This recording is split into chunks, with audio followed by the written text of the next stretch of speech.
Hello, Abraham. This is a distinct pleasure. For us as well. Thank you. I have a variety of questions here. I'll just pick one.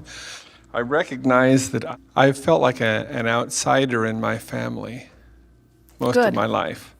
I always look back at what you have to say and want to not ask. But I've noticed in looking back at my history... What do you mean? Well, it's like I know what answer you're going to give me, quite possibly, but I still want to ask it. I still have energy around it. We'll do our best to surprise you. Okay. Well, I recognize in myself that I've had an energy of failure, disappointment, that I'm going to disappoint, I'm going to fail. Who are you disappointing? This is the question that is really worth answering, because as you answer that question, you're going to get over it today. Who? Well, I would say in many cases it's me. I failed what I could have done, would have done. Things that I started and then couldn't complete. I get immobilized by my own fear of failure or my belief in failure. But what we want you to hear, because we can feel it so powerfully, is that we do not believe that it is your concern about not meeting your desire that feels like the failure. We think it is your concern about what other people are expecting from you that is at the heart of your concern about failing. Now, walk through some things with us. So you say, I think I'll take a walk. And you say, and I'm going for the pleasure of going. I'm going to see some beautiful things, and I'm going to feel good in my body. I think I'm going to take a walk. And somebody says, where are you going to go? And you say, well, I know there's a beautiful trail.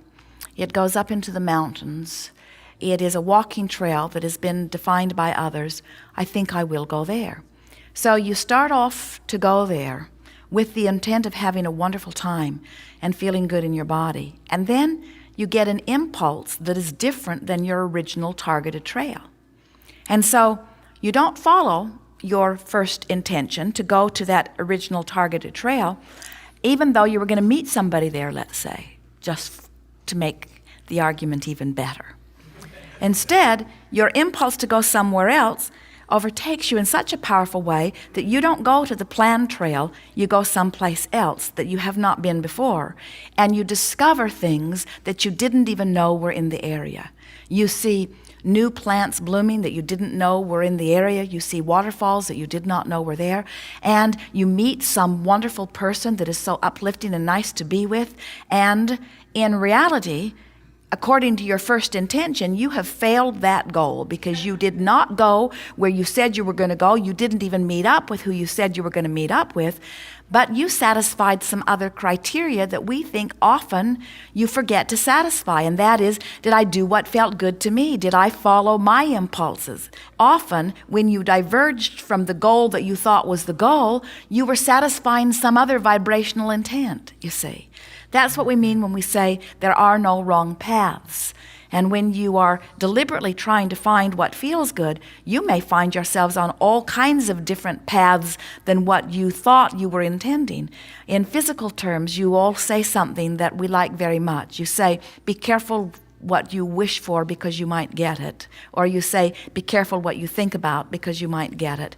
And we like to say, in the same idea, the universe has endless ways to satisfy your intentions, and the universe knows even better than you do what you're asking for. In other words, those goals you think you're setting are really inferior in comparison to the stream of rockets of desires that have been blasting out of you preference by preference by preference by preference.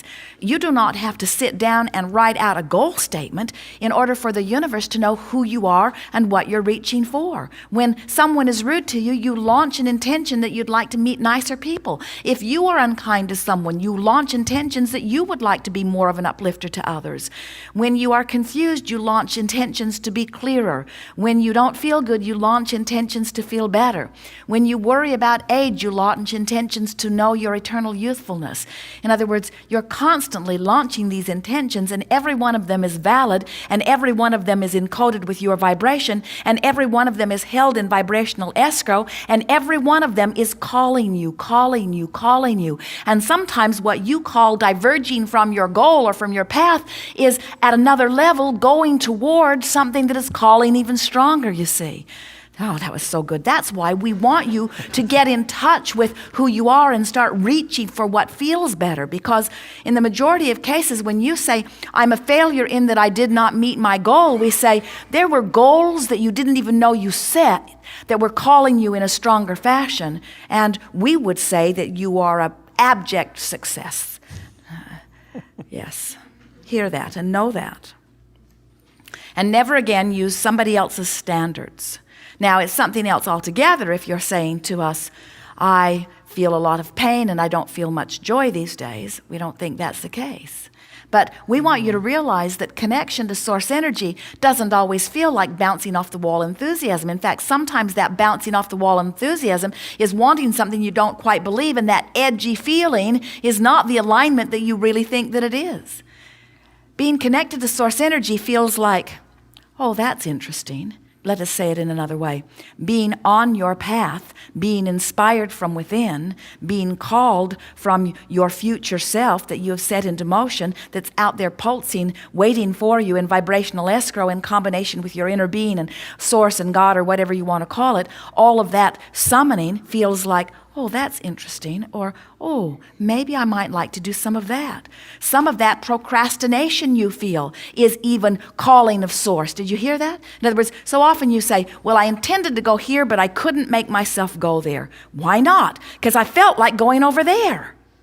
Well, what does feeling like going someplace mean? It means you're inspired. And yet, how often do you beat yourself up because you felt like doing something other than what you were supposed to do? We think you're misspeaking your failure.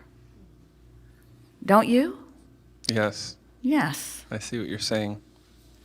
That's why we offer so many words, wanting to get your attention to help you to see that so many of the standards that have been placed by society and religions and well-meaning others have rendered you desensitized to the guidance that is coming forth from within. And we just don't want you to disregard that guidance, or worse than that, label it failure or label it procrastination when it isn't.